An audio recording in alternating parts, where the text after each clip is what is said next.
Je suis maire de La Tronche depuis 2014 et surtout je parle au titre de vice-président de Grenoble-Alpes Métropole, donc 450 000 habitants, 49 communes. C'est à la fois la plaine, la montagne, les paysages et c'est ça qu'on essaye de préserver. Donc notre réseau de chaleur, il date des années 1960. On a maintenant un réseau de chaleur donc de 170 km. Le réseau de chaleur donc, se déploie sur 7 communes, alors ça ne veut pas dire qu'il chauffe toutes les communes, mais les parties les plus denses, avec donc 100 000 équivalents logements. C'est le deuxième réseau de France après celui de la région parisienne. Notre objectif c'est d'étendre le réseau, donc on a ce qu'on appelle classer le réseau, c'est-à-dire que dans notre plan local d'urbanisme, il y a une contrainte, c'est-à-dire tous les bâtiments qui sont dans un rayon de 150 mètres du réseau ont obligation de se raccorder au chauffage urbain. Notre réseau de chaleur est alimenté à la base par l'usine d'incinération des déchets. Donc c'est ce qui fonctionne toute l'année. Quand il fait plus froid, on appelle les autres centrales de chauffe qui viennent en support et en secours. L'usine d'incinération fournit 35% de la chaleur.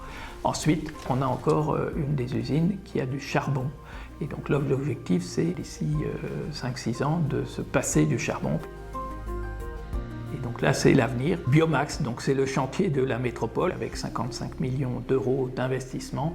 Et c'est une centrale à bois donc, qui est en cours de construction avec l'objectif de mise en fonctionnement, de couplage au réseau en février 2020.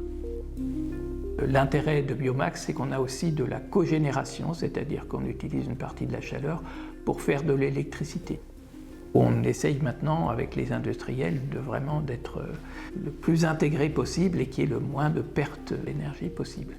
Biomax, donc, il va utiliser une quantité considérable de bois puisque c'est à peu près 80 000 tonnes par an, mais c'est quelque chose qui est raisonné, c'est les déchets de bois. Baisse des consommations 22%, augmentation des énergies renouvelables 35%, baisse des énergies fossiles 30%. Ça développe de l'emploi local. Ensuite, ça permet aussi aux habitants d'avoir une facture qui ne suit pas l'évolution du cours du pétrole. Et puis, on peut aussi parler de la qualité de l'air, puisque quand on a des centrales de chauffe très importantes, on émet très peu de particules. Tout ça, ça prend du temps. Et l'argent, on sait que c'est le nerf de la guerre et c'est très important de pouvoir mobiliser des fonds.